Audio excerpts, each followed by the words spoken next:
Hi everyone, I am going to be going into quite graphic detail in this video of what is alleged to be Jamal Khashoggi's last few minutes on this earth. It's quite graphic, you have been warned. Back in February-March this year, to take you back to that time, you might remember Mohammed bin Salman was on a whistle-stop tour of his allies in the Western world. He went to France, met Macron, came over here, met Theresa May, and then he went over and met Trump, and Trump had his big card with all the planes and missiles and everything he was going to sell to Saudi Arabia in that press conference. And this is the sort of headline we saw at the time. We should welcome Mohammed bin Salman to the UK. His reforms in Saudi Arabia could benefit us all. This was from Sky News at the time. UK senses opportunity in Saudi Arabia's reforms, making him out to be this big reformer, because he was allowing women to drive and opening up the cinemas and allowing women to go to football matches. Not so many headlines about the fact that the women who protested to get the right to drive before that were actually locked up, and I think are still locked up. This is Middle East Eye. This is the details of what they have heard in this tape, or what somebody's reporting is in this tape. I cannot verify this is accurate. I cannot verify this is true. However, what I can say is apparently multiple people have got this tape now, and I have heard, as I say, I don't know whether it's true, but I have heard that there are outlets in America that have had it. So we shall see what happens. Jamal Khashoggi's killing took 7 minutes, Turkish source tells Middle East Eye. This is quite graphic. It took 7 minutes for Jamal Khashoggi to die, a Turkish source who was listened to in full to an audio recording of the Saudi journalist's last moments. Khashoggi was dragged from the Consul General's office at the Saudi consulate in Istanbul and onto a table of his study next door. Horrendous screams were then heard by a witness downstairs. Quote, "The consul himself was taken out of the room. There was no attempt to interrogate him. They had come to kill him. They had come to kill him." So that flies in the face of what we're hearing come out in the media, the rumours in the media that MBS is saying, oh, we were going to try and capture him and it went wrong. Well, this tells a different story. The screaming stopped when Khashoggi, who was last seen entering the Saudi consulate on 2nd of October, was injected with an as yet unknown substance. Salah Mohammed al-Tabaigi, who has been identified as the head of forensic evidence in the Saudi General Security Department, was one of the 15-member squad who arrived in Ankara earlier that day on a private jet. What do you think the chances are that the head of forensic evidence in the Saudi General Security Department did this, rogue? Did this without the full knowledge and direction of Mohammed bin Salman, of the top in Saudi Arabia? I would argue that if this is correct and if this is true, the chances that MBS didn't know and didn't direct this are somewhere between 0 and none whatsoever. Tabaigi began to cut Khashoggi's body up on a table in the study while he was still alive, the source said.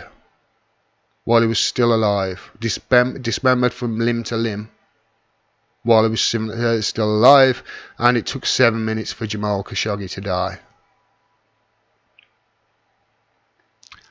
Wow. Just wow. There's a movie with Gerard Butler. I've forgotten what it's called now. Gerard Butler and Jamie Foxx. And when I'm reading this, all I kept thinking of was that scene in that movie. For the life of me, I cannot remember the movie. It's a really good movie, actually. But there's a scene in that where he does this. He cuts somebody up alive. All I keep thinking, that when I'm reading it, that's what I've got in my head. The scene from that movie. It's just terrible. The killing took 7 minutes. As he started to dismember the body, Tabaigi put on earphones and listened to music. He advised other members of the squad to do the same. "When I do this job, I listen to music. You should do that too," Tabaigi was recorded as saying. Answers below as to what he could have been listening to. while he was cutting up the body of this journalist. A 3-minute version of the audio tape has been given to Turkish newspaper Sabah, but they have yet to release it. Right, I'm not going to read the rest of this article because it doesn't really go into much detail about what they say happened. I'll leave a link below, but it does say there, on Monday CNN reported that Saudi Arabia was preparing to release a report that would blame Khashoggi's death on a botched interrogation. Pompeo's over there at the moment, or it was yesterday. I'm not sure whether he's on his way back now, and it's pretty obvious to me that what they're doing is trying to get, on the same page and trying to come up with the least worst explanation for what has happened here. That's what they're trying to do. It's damage control. It's not about what's true. It's not about what's doing what's right. It's not about doing what is morally correct for the West. Remember, the UK and the US, we're the people who say, when we do things, it's good. We are doing things for morals. We go into these other countries and bomb these innocent civilians because, human rights violations are happening over there. What about this? This sounds like quite a big human rights violation.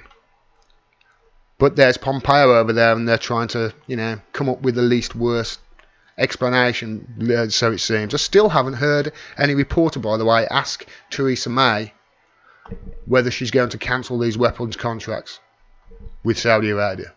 Still haven't heard it. Somebody please, in the comments below, point to any reporter who was asked that question of any politician. I still haven't heard anything. Maybe they have and I just haven't seen it. The Onion, though, they must have had a new editor, The Onion, or maybe I'm just paying more attention to it, or maybe the news is so stupid over the last 6 or 7 months that they've had a while of a time with it, but they just give zero F's at the moment. Saudis admit journalist Khashoggi died during botched assassination attempt, say The Onion. This is glorious, this is. In a press conference ahead of a meeting with US Secretary of State Mike Pompeo, Saudi Crown Prince Mohammed bin Salman admitted Tuesday that the journalist Jamal Khashoggi died during a botched assassination attempt. Quote, we lured Mr. Khashoggi to our consulate in Turkey for what was supposed to be a straightforward, routine execution, but things went off the rails at some point during the torture portion, and he accidentally bled out, said the Crown Prince, adding that under normal circumstances, journalists who negatively portray the Saudi regime are eliminated efficiently and without international uproar. I shouldn't laugh because this is terrible, but The Onion just don't care anymore.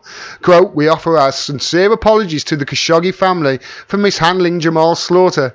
This should have been a quick in-and-out death and dismemberment situation, not the drawn-out hours-long bloodbath it turned into. We flubbed this one big time. The Crown Prince also assured journalists that Saudi leaders plan to implement new murder guidelines to standardise future assassinations and reduce instances of bungled hits. It's absolutely brilliant. That is closer to what the media really should be printing. Satire, and taking the mickey out of it, and taking the piss out of the fact that they're trying to, cover up here what seemingly, put it this way. I had somebody said to me on Twitter yesterday, if this was Russia, you'd deny it. It's like, no, I wouldn't. But I can guarantee you this, if this was Russia, diplomats would have been injected from all around the world by now, and there'd be sanctions slapped on them faster than you can say weapons of mass destruction. It's such they're so hypocritical. It's a double standard every time. These are our allies, Saudi Arabia. These are meant to be the good guys. These are our friends. With friends like that, who needs enemies? Who needs enemies? There's so many things to think about here if you're in Trump's position or Theresa May's position or the government's position in the UK or US, because there's obviously the weapons contracts to think of, which Trump came out and admitted the other day, which, fair play. List has come out and admitted it. But there's so many other things as well. Saudis hold a lot of American debt. I think it's something like 168 billion. And then there's the oil. America relies on Saudi oil. They're not going to want oil to go up to $400 a barrel. And then there's if you cancel the weapons contracts, like we should. We're the people who scream, we're the good guys and human rights violations everywhere else. We should be cancelling these weapons contracts, but where do they go then? Then you've got, Russia and China will pick them up. They'll get the weapons from Russia and China. And there's so many other, variants to look at as well. Obviously, there's the Israel situation and Israel's involvement in, the alignment with the US and Saudi Arabia. So many different things. So it's going to be interesting to see how they spin this. Personally, if they're actually not going to cancel these weapons contracts and we're going to continue to be allied with a barbaric regime like this that, dismembers journalists alive and, chops the heads off women who in the public square who've been accused of adultery and, where being homosexual is a death sentence. If we're going to align ourselves with countries like that, be honest. Be honest. The media needs to start informing the public. This is what the media do there, because if the public know exactly what Saudi Arabia are doing and our involvement with them and our alignment with them, there would be uproar. That's why they don't do it. It's, like I say, Chomsky says, it's manufacturing content. This is disgusting. It's terrible. And we need to back away from Saudi Arabia and say, okay, you're on your own over there in Yemen. We are not going to help you. And that's the thing really I want to end the video on. Like I said in my last video about this. The media are in uproar about this one journalist. There should be in uproar about this one journalist. I'm not saying they shouldn't. They should. But this is one journalist. Where's the uproar with the hundreds, thousands of people over in Yemen that have been killed? Innocent civilians in funeral double taps and wedding double taps and missiles on markets and families of beekeepers. Where's the uproar over that? Where's the uproar? The uproar in the media. The constant uproar like there's been with this. Where's the uproar about the 1 million people that contracted cholera in 2017 in Yemen as a result of this proxy war that is happening over there right now with the UK and the US's support? Where's the uproar about that? Where's the uproar about all of those details with the cholera? And then Saudi Arabia bombed the cholera treatment plant in Yemen. Where's the uproar about that? I've been doing videos and shouting and screaming about it. What about our media? What about the BBC? What about the Guardian, the Independent? Just reel them all off. But of course, it's selective outrage with them, is what it is. And let's face it, it's why people are switching off corporate media and coming to guys like me. Because I'll, give you the facts with regards to it on both sides of the coin. This is terrible. It's disgusting. We need to unalign ourselves, or as Gwyneth Paltrow would say, consciously decouple from the Saudi Arabian regime, because they are barbaric and we are complicit not only in the murder of this journalist by the look of it, but also in the murder of tens of thousands of innocent civilian Yemeni lives. And we're aligning ourselves with one of the worst human rights violators and abusers in the world. And none of our media seem to want to ask Trump or Theresa May about that. Strange, isn't it? I'll keep you informed going forward on anything that comes to light with regards to Khashoggi and anything that the Western media try to suppress. Speak to you soon. If you like this video and you want to see more, please subscribe and click the bell below so you get a notification of when I drop further videos.